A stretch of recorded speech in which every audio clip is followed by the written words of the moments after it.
Mobile role આપનું નામને પરિચય આપો. મારું નામ શ્રી કુણાલ ઋષભભાઈ જૈન છે. કરુણાભાઈ, શું કહેશો? વિશ્વના 45 દેશોમાં 102 દિવસ સુધી 32,000ની બાઇક રાઇડ કરીને આવ્યા છે. કેવા અનુભવો રહ્યા અને કેવી રીતે તમને આ પ્રેરણા મળી?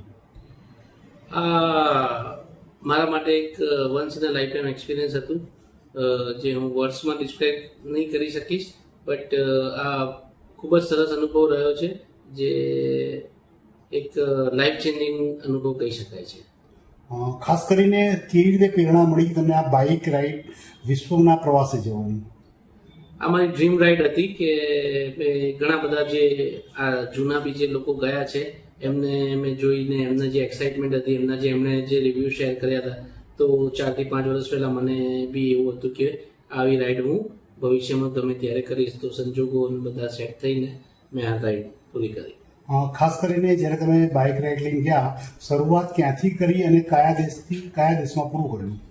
મેં આપણે અમદાવાદથી સ્ટાર્ટ કર્યું, પછી Nepal, China, Kazakhstan, Uzbekistan, Turkmenistan, Iran, Armenia, Georgia, Turkey, Greece, Bulgaria, North Macedonia, આખું યુરોપ કવર કરીને 45 કન્ટ્રી કવર કરીને લંડન પહોંચ્યો છું.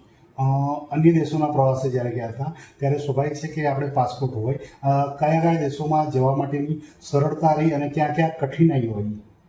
કઠિનાઈઓમાં કેવું છે, તમારે વિઝા પ્રોસેસની જે ટાઈમ લાઈન છે એને બહુ તમારે ધ્યાનથી મેનેજ કરવી પડે છે, કારણ કે આટલી બધી કન્ટ્રીના વિઝા લેવા અને એને ટાઈમસર મેનેજ કરવું એ બહુ ડિફિકલ્ટ ટાસ્ક છે.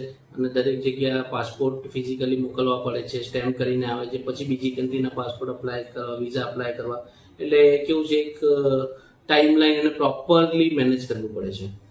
જ્યારે બાઇક રાઇડ કરીને જઈ રહ્યા હતા અન્ય દેશોમાં, ત્યારે કયા દેશના લોકો તમને સારી રીતે આપણે આ બાઇક રાઇડનું હેતુ એ જાણી શક્યા હતા અને તમે એની સાથે શેર કરી હતી વાત? ઓલમોસ્ટ બધી જ કન્ટ્રીમાં માન સન્માન આવકારે મળ્યું છે. બધા એકદમ શોક હતા કે લાઈક તમે ઇન્ડિયાથી આવ્યા છો, એવી આટલી બધી કન્ટ્રી કવર કરીને લંડન જઈ રહ્યા છો. એટલે બધા બહુ મોટિવેટ બી થયા. એમણે ઘણા બધા ક્વેશ્ચન પૂછ્યા. આપણા પ્રાઇમ મિનિસ્ટર મોદીને બી બધા ઓળખે છે. એક ઇન્ડિયાની ઇમેજ બહુ સારી છે અત્યારે બધા કન્ટ્રીમાં, એટલે પ્રાઉડ ફીલ થાય. ખાસ કરીને યુવાન વયે તમે પ્રવેશ્યા ત્યારે સૌથી પ્રથમ બાઇક કયા વર્ષમાં તમે આનો શોખ પૂરો કર્યો હતો અને ત્યારબાદ આ બાઇક રાઇડ જે કરી એ કઈ હતી? મારી જોડે બાઇક BMW 1250 GS છે, જેના ઉપર મેં આ રાઇડ કરી છે. અને બાઇકિંગનો તો શોખ પહેલાંથી, જ્યારથી હું કોલેજમાં હતો ત્યારથી હતો. હું CA બન્યો ત્યારે મારા ફાધરે મને royal Enfield Thunderbird bike gift કરી હતી. એના પછી જેમ જેમ આપણે CAમાં કમાતા ગયા એમ સુપર બાઇકનો શોખ લાગ્યો અને આ રાઇડ કરી. બાઇક રાઇડ માટે પરિવારના લોકોનો કેવો ઉત્સાહ હતો અને કેવી રીતે તમે પ્રોત્સાહિત કર્યા? પરિવારના સપોર્ટ વગર તો આટલી મોટી રાઇડ શક્ય જ નથી. બધી જ રીતે તન મન ધનથી મને પરિવારનો ફૂલ સપોર્ટ હતો. ખાસ કરીને બાઇકના 102 દિવસની સફર દરમિયાન પરિવારની પણ યાદ આવતી હશે અને પરિવારજનો ચિંતિત પણ હશે. કોની સાથે વધારે વાત થતી હતી?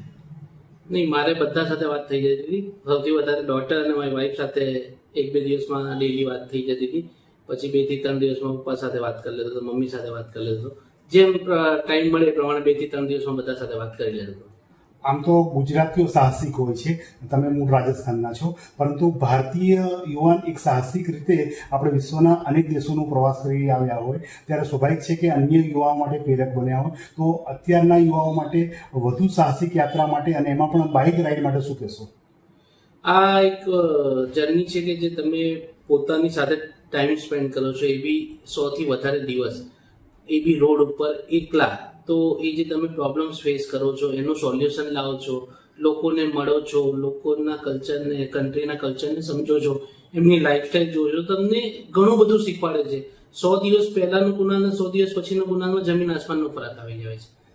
ખાસ કરીને વાત કરીએ તો બાઇક રાઇડ દરમિયાન કયા દેશોમાં સૌથી વધારે મુશ્કેલી આવી હતી? દુર્ગમ પહાડો હોય કે પછી રસ્તાઓ હોય કે પછી ક્યાંક દરિયાના પટ્ટામાં પણ કદાચ પ્રવેશ્યા હશો? પ્રોબ્લેમ્સમાં હું એવું કહી શકીશ કે નેપાળમાં રોડ્સ સારા નહોતા. એના પછી ચાઇનામાં મને વેધર્સના પ્રોબ્લેમ આવ્યા હતા. -ડિગ્રી ટેમ્પરેચર હતું, સ્નો મળ્યું, મને હેવી રેન મળી, હેવી વિન્ડ મળી. એવી હેવી વિન્ડ હતી કે જેમાં હું બાઇક બી નહીં ચલાવી શકતો હતો. પછી સૌથી ખાસ જ્યારે હું નીકળ્યો હતો ત્યારે જ આપણે India Pakistan war situation start હતી, તો ચાઇનામાં પ્રવેશ મળશે કે નહીં મળશે એ બી એક ક્વેશ્ચન માર્ક હતું. પછી બીજી વાર ઈરાનમાં એન્ટર થયો, એના નેક્સ્ટ ડે જ ઈરાન ઇઝરાયલ વોર સ્ટાર્ટ થઈ ગયું હતું. તો એ સૌથી ટફેસ્ટ પોઝિશન હતી, એ સિચ્યુએશન હતી મારા માટે. ખાસ કરીને સડક માર્ગે જ ગયા છો, ક્યાંક એવું બન્યું છે કે બાઇકને ઉચકીને ક્યાંક સીટમાં કે ક્યાંક અન્ય વાહનો લઈ જવી પડી? નહીં, બાઇકમાં જ્યારે ફિનલેન્ડથી એસ્ટોનિયાથી ફિનલેન્ડ જઈએ ને તો ત્યાં કોઈ સડક માર્ગ નથી, તો ત્યાં મેં ફેરી કરીને હું ફિનલેન્ડ આવ્યો હતો. અને લાસ્ટ ફ્રાન્સથી લંડન જવા માટે બી મેં યુરો ટનલ ટ્રેનનો યુઝ કર્યો હતો, કે ટ્રેનમાં હું અને બાઇક મૂકીને લંડન આવ્યો હતો. પહેલા જ પ્રયાસમાં સફળતા પામ્યો છે. આશા રાખીએ કે આવનારા વર્ષોમાં ક્યાંક ફરી બાઇક રાઇડ કરવાનો મોકો મળે તો એ તક જવા દેશો? જે છે કેમ નહીં. ઓકે. તો